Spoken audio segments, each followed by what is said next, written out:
Hello everyone, welcome to this End Times Watcher session. My name is Kyle and I am just an End Times Watcher. I will be sharing what I read and perceive from the Bible pertaining to End Times. We have finally reached the end of our study on Antichrist, mainly from the book of Daniel and Revelations. In S18, we look at the description of Antichrist from Daniel 7. S19, Antiochus Epiphanes or Antiochus IV was an Antichrist forerunner, Daniel chapter 8. S20, the things Antiochus IV does, is a foreshadow of the Antichrist to come, Daniel 11. S21, Daniel 9, 26, 27 speak of the Antichrist and his unholy works. It is not our Lord Yeshua. S22, we dive deeper in. When will Antichrist rise up? And what will he do when he arises? S23, we look at why Trump nor any US president cannot be the Antichrist, both from Daniel and Revelation. And in S24, we dive deep into Revelations 13 and 17 about the beast from the sea. In this module, we will knit them all together to present a summary, sort of a cheat sheet to help us recognize his traits. But first, let's complete the last part that I could not squeeze into S24. Why is the beast scarlet in color? Revelation 17 describes the beast as scarlet in color, and the woman who sits on him, the harlot, is adorned in purple and scarlet. There are many symbolic representations of what scarlet represents. We shall not go there, but instead, let's see what is the dictionary description of scarlet.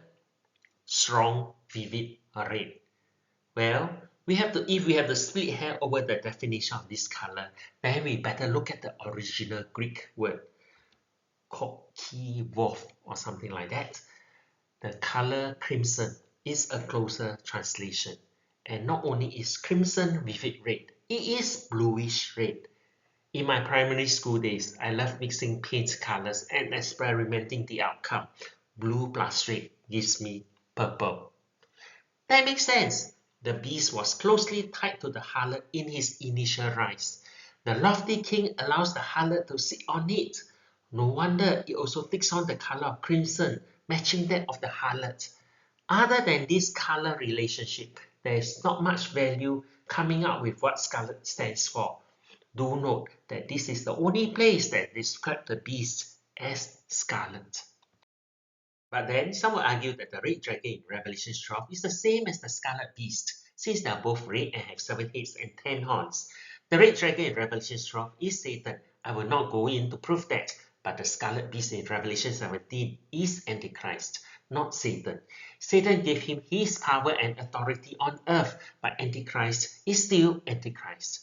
Let me prove that with 3 points. Scarlet in original Greek is translated closer to crimson, and for the red dragon, it is fiery red. I won't try to pronounce the Greek word, but you can see for yourself that there are 2 different words. So point 1, if these 2 beasts are the same, then the Apostle John would have used the same color to describe them both. Points 2, Revelation 13:4 clearly separates the dragon from the beast. They worship the dragon and in turn worship the dragon's envoy on earth, Antichrist, the beast. And the final point, this one is irrefutable.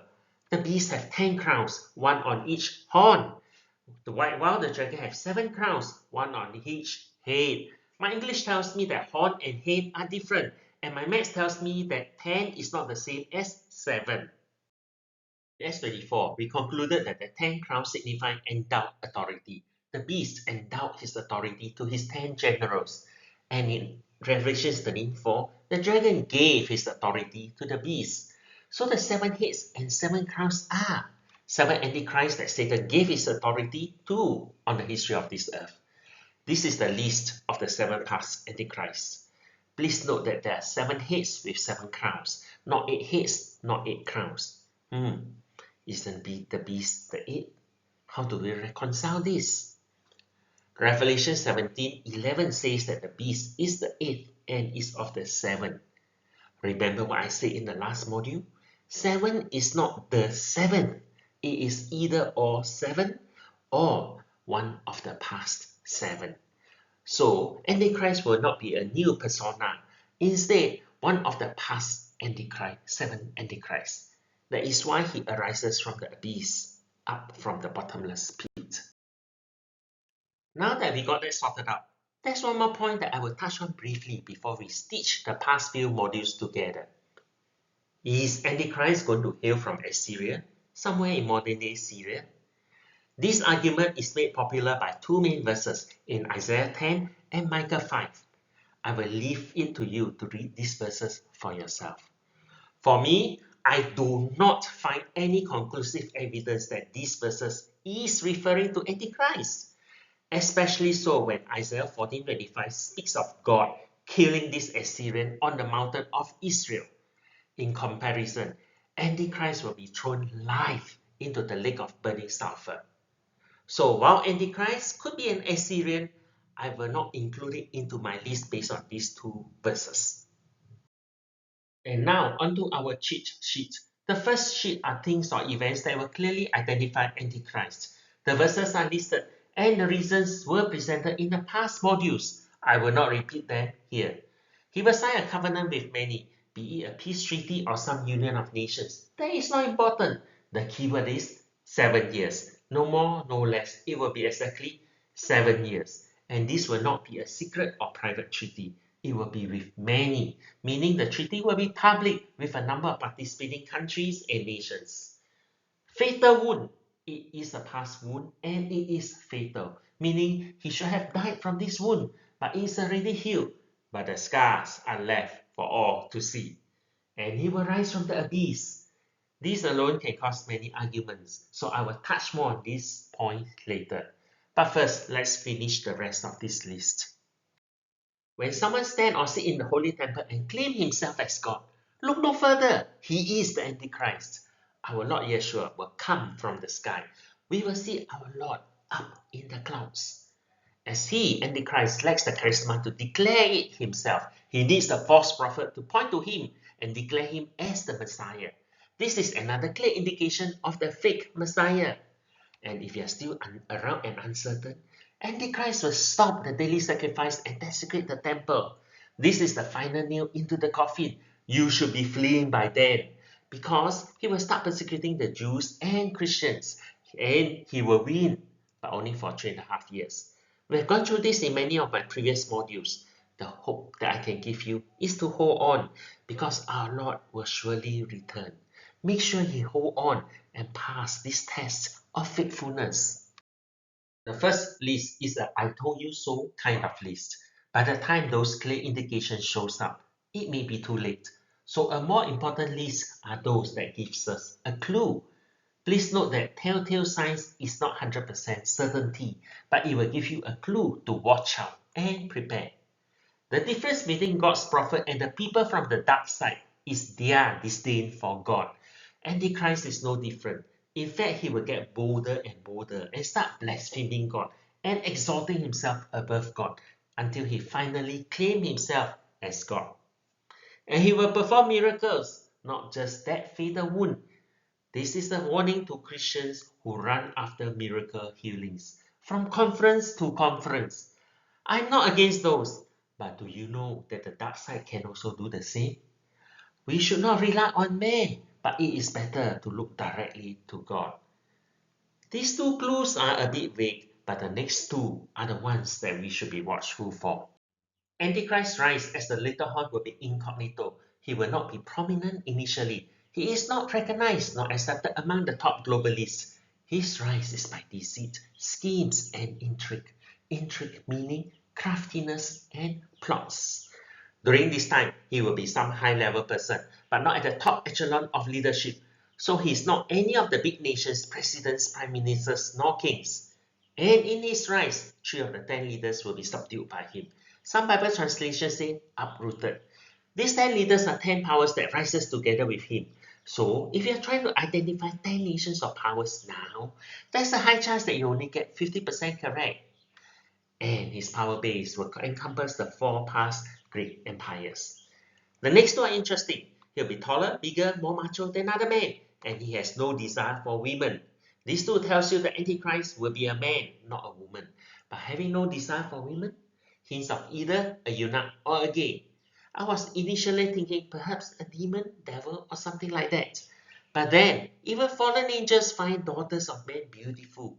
So this function must be something that is physical or physiological. I will now attempt to paint a picture of the coming Antichrist. We have gotten so many clues from God through the Bible.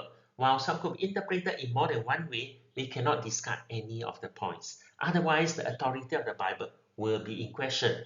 First, he will come up from the abyss. And since he's the eighth and yet belongs to the seven, or is one of the seven, we shall look at the seven past Antichrist. Please note that it can be any of the seven, but Nimrod is the hot favorite among the end times watchers. Nimrod is known to be a great hunter and a giant among men. In the past module, I talked about the tomb of Gilgamesh being found, and the US stole that well-preserved body when they invaded Iraq. Nimrod comes in various names. Gilgamesh is just one of them. So, if Nimrod is to arise as the Antichrist, let me propose three possibilities. First, since they have a completely well-preserved body, they may resurrect him through modern technology and sorcery. Second, they could try clone a new Nimrod from his DNA. We know that science has successfully cloned sheep and other animals. We just do not know what they are truly capable of. And third, they could use the DNA to infuse into an existing human, Antichrist, creating a morphed or transformed human who has the physical traits of Nimrod the giant. These are just three. Perhaps the final outcome may be something we have not thought of yet.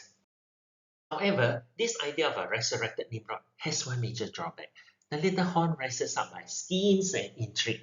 He will not suddenly rise up from the grave and wow everybody.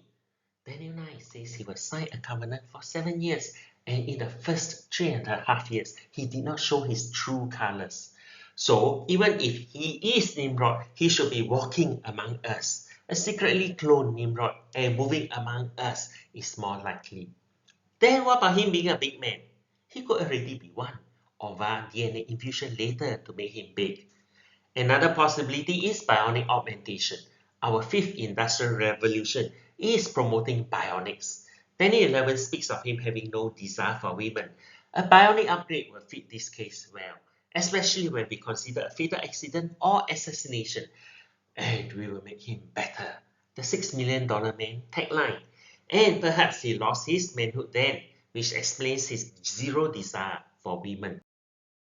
But his lack of interest in women could also stem from him being a gay.